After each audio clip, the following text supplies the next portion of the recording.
proprio una questione culturale, antropologica, mentale che è avvenuta all'interno delle persone ed è dovuta, ecco, soprattutto alla spinta generazionale che hanno dato chi è venuto prima di noi, ma sta proseguendo con grande forza grazie alla nostra generazione, grazie a quelli che sono nati alla fine degli anni '80 e che si stanno facendo promotori di una campagna che porta a dimostrare che c'è anche del bene qui nel quartiere, non c'è solo il malessere, c'è gente che comunque è come ci vuole, si impegna ogni giorno e che va a lavorare, che va a scuola, che va all'università, cosa che però purtroppo non viene mai filtrata, questa viene data quasi per scontata.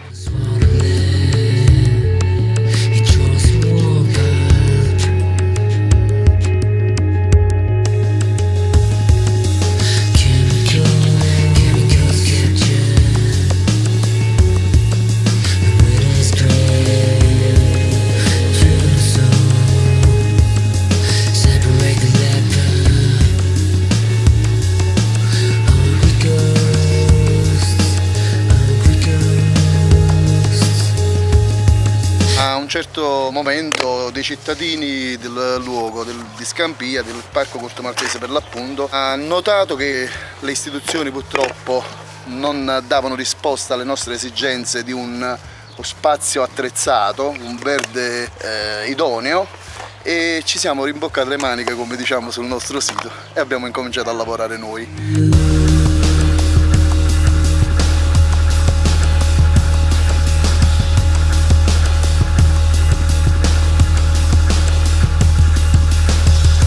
I nostri politici oramai ci hanno fatto proprio perdere quella che è la speranza e ci siamo capiti. E quindi persa la speranza noi riteniamo che forse è il caso di fare come sta facendo adesso quel signore che è venuto qua, ci ha visto lavorare, ha preso la pala e con la bambina si sta dedicando pure lui al giardinaggio. È uno dei pollici verdi, non per dirlo, ma effettivamente è così. Oggi girandosi intorno troverà tanti pollici verdi, non sono altri che cittadini del Parco Corto Maltese, non è altra gente che si sente in dovere di dare una mano, di collaborare, di dire questa pianta l'ho messa io, ai figli di dire un domani quest'albero grazie a papà si trova qua, non certo grazie all'amministrazione, che malgrado tutto, per quello che compete, secondo me non sa amministrare.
Quando abbiamo vinto le Olimpiadi a Sydney 2000 ci è stato promesso un palazzetto. Tu sai bene che una medaglia d'oro merita una struttura decente, solo che a Miano non abbiamo trovato il sito, chissà perché. Poi dopo qualche mese la Giulia Parente, che era l'assessore all'epoca, l'assessore dello sport, con chiavi in mano mi voleva dare una struttura a qualche chilometro da qui, però fuori da questo circuito ultra popolare, e devo dirti la verità, non mi sentivo né realizzato né ispirato. Quando mi sono insediato qui sapevo cosa andavo incontro: molte case, pochi servizi, poche opportunità di realizzare la propria personalità. Le difficoltà sono tante, però devo dirti la verità, esiste Dio. Come Malagò il mese scorso ho dato 7.000 euro per mandare avanti questa struttura. Ogni tanto esce qualche brava persona. Ciao amico, vai, non fa niente, vai, forza. Esce sempre qualcuno che riesce a farci andare avanti.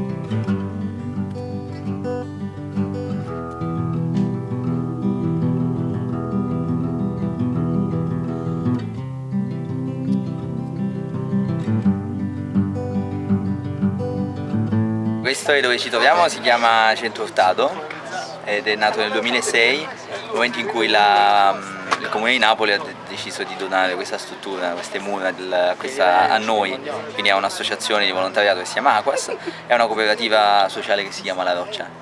E il tutto, diciamo, appoggiato dall'Ordine dei Gesuiti, che sono con una comunità di 4 sacerdoti che sono qui a Scampia. L'obiettivo è quello di fare cultura ma anche creare lavoro, anzi direi soprattutto la seconda, creare lavoro. Scampia è comunque il quartiere con la maggior parte di associazioni, cooperative esistenti anche in tutta Napoli, quindi tutte, diciamo, questa cittadinanza attiva ha portato anche a miglioramenti.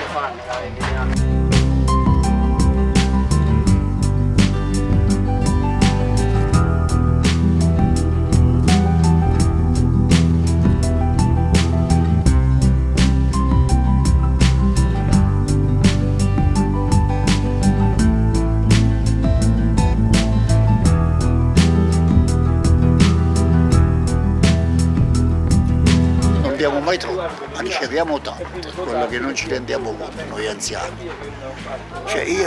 Per me le panchine pubbliche non si adeguano al mio sedere, quindi voglio fare questo. Tengo i nomi dei ragazzi con i numeri di telefono, i nomi dei ragazzi, il giorno, che numero di telefono, è bellissimo, perché io non do, io ricevo dai ragazzi, questo è quello che... Non so se è chiaro il discorso.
Arrivati su questo territorio ci siamo chiesti che cosa potevamo fare per il quartiere e avendo delle esperienze calcistiche abbiamo pensato di fare una scuola calcio.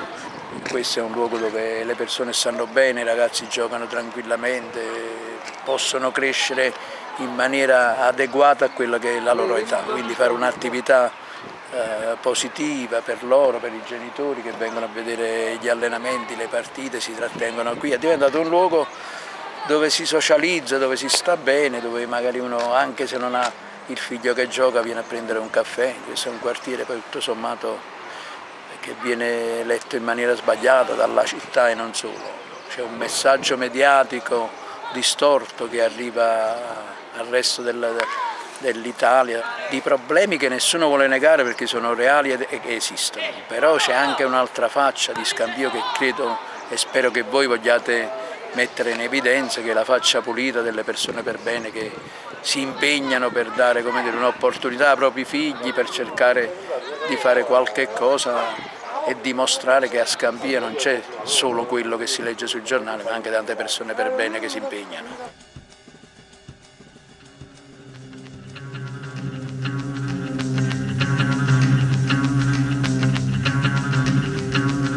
Si rompe una cosa, vai a fare delle battaglie, 1 mese, 2 mesi e riesci a aggiustare il fatto.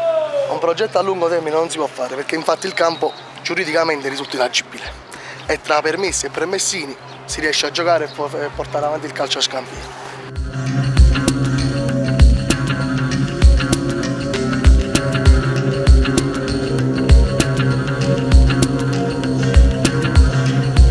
Io vendi qua e lessi quella scritta: quando sei triste chiudi gli occhi e pensa come cambiare le cose.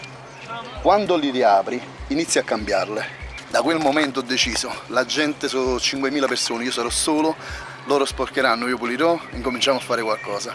Adesso siamo un bel gruppo, affiatatissimo, c'è tanta gente che partecipa, ci ritroviamo con una parte del quartiere che è veramente cambiata da così a così, insomma, veramente tanto.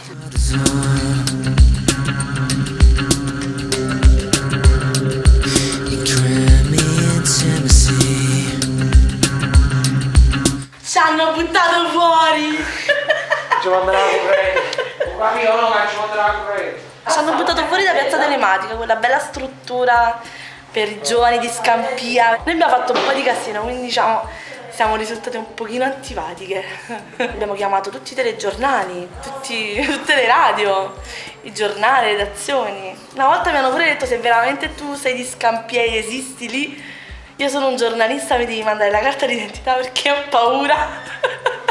No, avevano paura che io li stavo prendendo in giro, perché secondo loro un discorso di natura tecnica come gliel'avevo fatto io, una persona che era cresciuta, vissuta a Scampia, non poteva sostenerlo. Io noto come a Posilli, per esempio, uno dei quartieri residenziali della nostra città, loro sanno il 10-15% di quello che succede qua, e il 10-15% di quello che succede qua che arriva a loro è solo sparatorie, camorra, spaccio, le vele, gli abitanti delle vele, abusivismo, solo questo arriva. Però non gli arriva che c'è gente che vive una vita normale e che conduce una vita normale. Poi dopo, quando ti incontro all'università, dico: ah, sei di Scampia, sai, non me l'aspettavo che eri di Scampia. È vero, è paradossale, ma è così.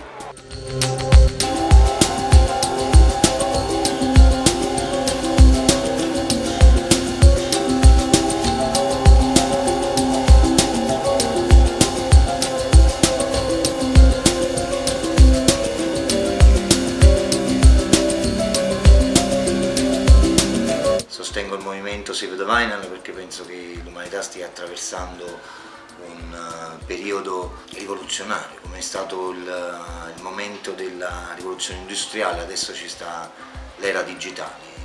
Per me Save the Vinyl è una sirena d'allarme che vuole in qualche modo cercare di segnalare questo passaggio storico dell'umanità, dove alcune cose vengono perdute, alcuni valori vengono trascurati e dimenticati, e l'umanità non ha il tempo necessario per accorgersi che questa transizione porta a degli effetti collaterali.